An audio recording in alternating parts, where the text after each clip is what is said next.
c'est vraiment un acte sanitaire de la part du président, mais c'est à la fois aussi inquiétant, parce que non seulement ça va compliquer le processus, quand tu viens, tu veux obtenir cette carte maintenant dans la rapidité, les services de l'État qui sont censés faire ça rapidement vont ralentir le processus maintenant, puisqu'il y aura prétor, il y aura beaucoup de personnes qui auront besoin de cette carte. Et si toi tu veux ça dans la précipitation, forcément ils vont te taxer.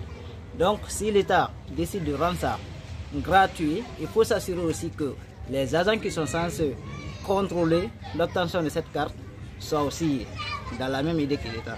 D'accord. Et qu'est-ce que vous demandez à l'État pour éviter ce que vous êtes en train de dénoncer? Bon, c'est juste un contrôle. Un contrôle, ça ne va pas être facile, mais comme on connaît le Guinéen déjà, ça va être facile, mais il faut suivre aussi à la lettre.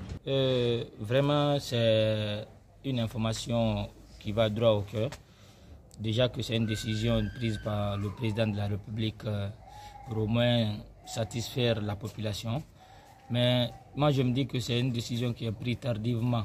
Comme personnellement, déjà, ça a trouvé que nous, on a déjà nos cartes biométriques. On a engagé les procédures bien avant aujourd'hui, donc nous on a eu des dépenses, faire le dépôt à la banque, avoir les reçus et partir au commissariat pour déposer les 100 000 et attendre plusieurs mois après.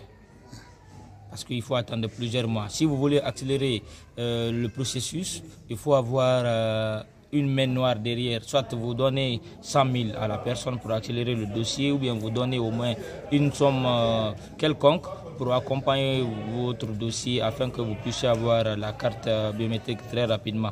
Mais qu'à cela ne tienne, déjà que c'est devenu maintenant gratuit, c'est salutaire, c'est très bien. Ça va permettre à toute la population qui a au moins l'âge d'obtenir une carte d'identité, d'en avoir et d'être au moins un citoyen recensé. Puisque à travers cette carte biométrique, ça permettra à l'État, au gouvernement d'ailleurs, de connaître le nombre de la population à travers la biométrie. Mais je me dis, j'ai une inquiétude. Pourquoi? Comment cela va se passer dans les commissariats? Ça va être de la pagaille. Comment ça va s'organiser pour l'obtention de ces cartes-là? Est-ce que ça sera de façon journalière ou bien il faut aller tous les jours puisqu'on a déjà fermé la porte qui donne l'argent aux gens?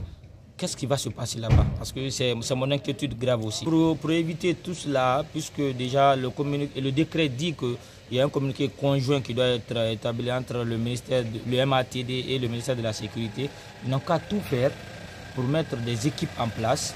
Soit il faut même rentrer dans les quartiers, et rester dans les sièges du quartier et recenser les citoyens à travers les quartiers. Mais s'ils laissent cela dans les commissariats toujours comme d'habitude, je pense qu'avec l'état civil, ça sera des petits problèmes.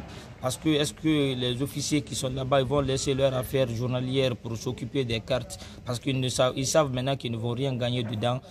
Ils vont banaliser les gens, ils vont faire perturber la journée des gens inutilement. Sans rien avoir après. Donc je me dis, pour un peu résoudre ce problème-là, c'est de décentraliser le pouvoir et rester dans les quartiers pour que chaque citoyen puisse avoir la carte dans ce peu de temps. Il faut quand même le notifier, c'est une nouvelle très salvatrice, une nouvelle aujourd'hui qui réjouit moi personnellement parce que si je pense à la manière que j'ai eu ma carte d'identité biométrique bien avant la sortie de ce décret, ça a été tout un calvaire. Mais aujourd'hui, hier, depuis que j'ai appris cette nouvelle, je me suis réjoui surtout pour ceux qui n'ont pas encore engagé la procédure, car la procédure était vraiment longue et difficile à obtenir. Voilà, je pense que c'est important de se faire en tout cas ces genres d'idées parce que chez la Guinée, tout est possible, surtout quand déjà il y a ces genres de nouvelles qui tombent. Voilà, d'autres profitent sur le dos des pauvres citoyens. Je pense qu'à un moment donné, peut-être l'appel que j'ai aujourd'hui à lancer à ces autorités, c'est vraiment, je me suis réjoui quand je voulais tantôt annoncer dans la prise de ma parole, mais je pense qu'il faut qu'il y ait un suivi total au niveau de cette livraison, s'il faut le dire, de ces cartes biométriques. Parce que il faut que l'autorité essaye de poster ou d'assurer une sécurité parfaite et un contrôle strict pour des personnes qui auront des intentions aussi flagrantes, afin de pouvoir trouver une autre alternative de gagner sur le dos des citoyens.